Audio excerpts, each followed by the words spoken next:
Most of our thoughts and feelings come from our past experiences. They come from our memories. In fact, your brain is organized to reflect everything you know in your life. Your brain is a record of all the things you've learned and experienced to date. It's an artifact. And when you have an experience, when you're in the midst of an experience, all of your five senses plug you into the external environment. And as your brain is processing all of this vital sensory data, all of that information rushes back to the brain. And when it reaches the brain, it causes jungles of neurons to organize themselves into networks, to string into patterns, to reflect their interaction with their external environment. The moment those neurons organize into patterns, the brain makes a chemical, and that chemical is called a feeling or an emotion. And so experiences tend to create more long-term memories because it patterns or stamps or embosses networks of neurons into very specific patterns, and then the emotional quotient helps us to remember the event. So we learn something new intellectually, we also cause networks of neurons to form. I mean, the Nobel Prize laureate Kandel in the year 2000 found that when people learn just one bit of information, they doubled the number of connections in their brain from 1,300 connections to 2,600 connections. So if they didn't review that information or repeat it, the connections pruned apart. So we know then that learning semantic information begins to organize circuitry in the brain, and experiences enrich the brain. The end product of experience, of course, is the emotion, and it causes us to feel certain ways. You can remember where you were on 9/11. You can tell me who you were with, what time of day it was, what you were doing, because whatever you were seeing in that moment or hearing in that moment changed how you were feeling. And the moment you felt altered or you felt differently, significantly, your brain perked up and you paid attention to whatever caused that. And that event in and of itself is called a memory. So then most of our thoughts and feelings tend to be within the neural circuitry of the past and the emotions of the past chemically. So if you take a thought, thoughts are the language of the brain and feelings are the language of the body. And how you think and how you feel creates a state of being. So if you combine a thought and a feeling, a thought and a feeling, a thought and a feeling, and you have a series of good thoughts that are connected to a series of good feelings, that cycle of thinking and feeling creates what's called an attitude. If you have a series of negative thoughts that are connected to some pretty bad feelings, you'll say I have a pretty bad attitude today. So if how you think and how you feel creates a state of being, then attitudes are just shortened states of being. You can feel good in the morning, you can feel bad in the afternoon. If you take an attitude, an attitude, an attitude, and you begin to string attitudes together, when you combine an attitude, an attitude, an attitude, you start to form what's called beliefs. Now, a belief is just a thought you keep thinking over and over again until you hardwire it in your brain. And because beliefs are based on past experiences, then the very boundaries of our beliefs are how we feel. And so when our beliefs get challenged, it typically doesn't feel right. I know from the research that we've done that the redundancy of thinking and feeling and feeling and thinking over time, for example, a person has an insecure thought, then they feel insecure. The moment they feel insecure, they think more insecure thoughts.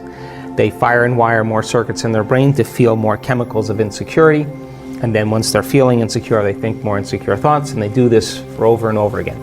The redundancy and the repetition of that cycle over time conditions the body to subconsciously become the mind. Once the body becomes the mind, that's called a habit. Turns out that 95% of who we are by the time we're 35 years old are a set of habituations, unconscious thoughts, unconscious behaviors, unconscious emotional reactions that function like a subconscious computer program. So back to beliefs. An attitude, an attitude, an attitude are shortened states of being. And you combine them together then a belief then, the cycle of thinking, feeling over time, creates a subconscious state of being. So all beliefs are subconscious states of being. We have beliefs about God, about spirituality, about health, about relationships, about love, and all of those are based on our past experiences, but the majority of those beliefs, we don't even know that we believe them because we think they're true, because they're not functioning primarily in the conscious mind. If you take a belief, and you stack them together, you start to form what's called perceptions. And perceptions have everything to do with the relationships we have, the things we create, the behaviors we demonstrate, the choices we make in our relationships. Why is that important? Because then if beliefs are subconscious states of being, and you're stringing beliefs together, then most people are viewing their life through the lens of the past, unconsciously. And they are filling in reality. They're seeing reality. They're filling it in from their past memory. We know this to be true because they did an amazing experiment where they took a group of people and they had them wear these lenses. And the lenses were divided in half. And when they looked to one side, they saw one color. And they looked to another side, they saw another color. And they said to them, okay, well, wear these glasses every day for 2 weeks. Take your kids to school, do all the things you do at work, go shopping, work out, live your life. At the end of 2 weeks, they brought those people back into the lab and they said, look to the left, what color do you see? So we don't see a color. Look to the right, what color do you see? We don't see a color. Now, it says a couple things. Number one, the eyes don't see. The brain sees. But more emphatically important is that those people were filling in their external reality based on their memory in their brain. If they were truly seeing, they would be seeing those colors, right?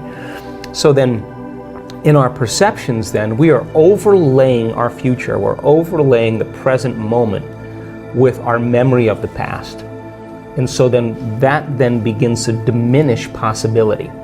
And it begins to close down the way that we can begin to navigate and function in our lives. In order for us to change any belief or perception about ourselves and our lives, we have to make a decision with such firm intention that the amplitude of that decision carries a level of energy that's greater than the hardwired programs in the brain and the emotional conditioning in the body, and the body has to respond to a new mind.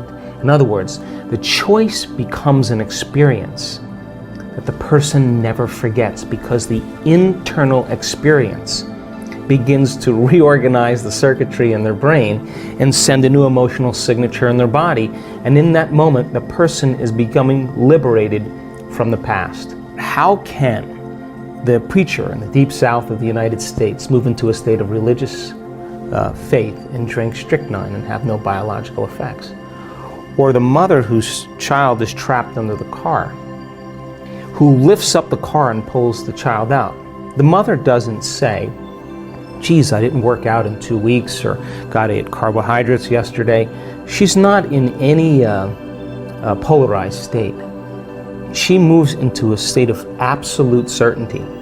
And it's energy that lifts that car up, because energy is the epiphenomenon of matter. And when she makes that change internally, her body is literally responding to a new mind. So then in order for us to change our beliefs about spirituality, about money, about God, about relationships, we have to come out of our resting state, and the experience inwardly has to be transcendent or greater than any past experience. And that's when biology begins to change.